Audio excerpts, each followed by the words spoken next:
partir d'une poignée d'informations, j'étais capable de me mettre dans la peau de mes cibles pour ressentir ce qu'elles ressentaient, désirer ce qu'elles désiraient, deviner ce qu'elles allaient faire. Comportement, personnalité, environnement. Le kidnappeur de l'affaire Mackenzie agissait sans but précis. Or, cet enlèvement avait été planifié avec méthode. Cela ne collait pas. J'avais épluché le dossier à la recherche d'un autre suspect plus convaincant. Un homme, jeune, intelligent, méticuleux. J'avais supplié, puis presque menacé Lia jusqu'à ce qu'elle accepte d'étudier l'ensemble des témoignages, interrogatoires et entretiens. Bref, l'intégralité des enregistrements liés à l'enquête, dans l'espoir qu'elle repère ne serait-ce qu'un mensonge digne d'intérêt. Ce qui avait fini par arriver. L'avocat de la famille McBride avait fait une déclaration à la presse au nom de ses clients. Je n'avais rien remarqué de particulier, mais aux yeux de Lia, les mensonges étaient aussi choquants qu'une fausse note pour un mélomane à l'oreille absolue. Une tragédie comme celle-ci n'a de sens pour personne. L'avocat était un homme jeune, intelligent et méticuleux. Et lorsqu'il avait prononcé cette phrase, il avait menti. Il y avait bien une personne pour qui ce qui était arrivé avait du sens. Une personne qui n'y voyait pas une tragédie. Celui qui avait enlevé Mackenzie. Selon Michael, l'avocat des McBride avait presque frissonné en disant le prénom de la petite fille. J'espérais que cela signifiait qu'il restait une chance, même infime, que son kidnappeur ne l'ait pas tuée.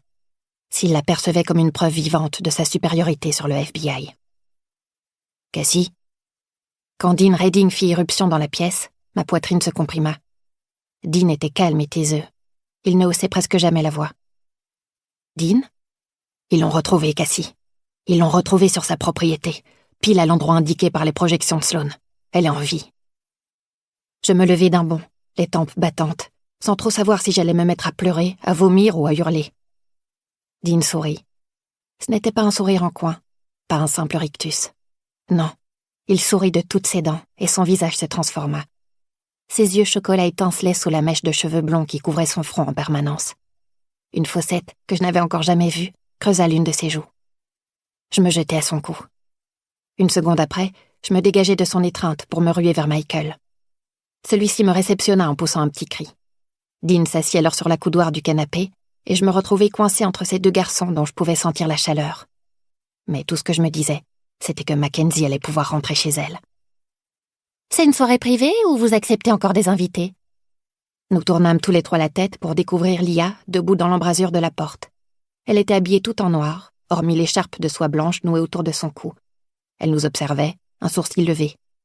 Elle était froide, calme et arborait un air légèrement moqueur. « Allez, à vous, Lia !» lui lança Michael. « T'es tout aussi contente que nous. » Lia me dévisagea, elle dévisagea Michael, elle dévisagea Dean. « Franchement, » répliqua-t-elle, « à cet instant précis, je doute que quiconque puisse être aussi heureux que Cassie. » Je parvenais de mieux en mieux à ignorer les sarcasmes de Lia, mais cette fois sa flèche ne manqua pas sa cible. Toujours comprimée entre Michael et Dean, je me mis à rougir. Pas question d'aller sur ce terrain.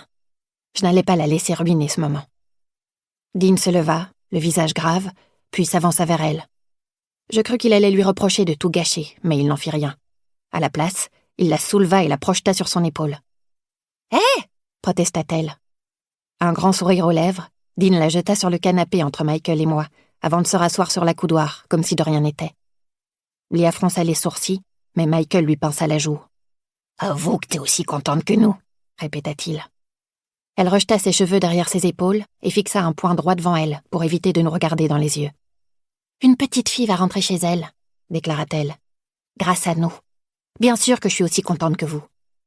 Si l'on tient compte du fait que les niveaux de sérotonine varient d'un individu à l'autre, la probabilité que 4 personnes puissent expérimenter simultanément une joie similaire est pour ainsi dire... » « Sloan !» la coupa Michael, sans se donner la peine de regarder la nouvelle venue. « Je te promets que t'auras bientôt droit à une tasse de café fraîchement moulu. »« Très bientôt ?» Sloan était suspicieuse. Michael avait toujours pris soin de contrôler sa consommation de caféine. Sans un mot, Michael, Lia et moi nous tournâmes vers Dean. Recevant le message 5 sur 5, il se leva et s'avança vers Sloan, puis lui fit subir exactement le même sort que Lia.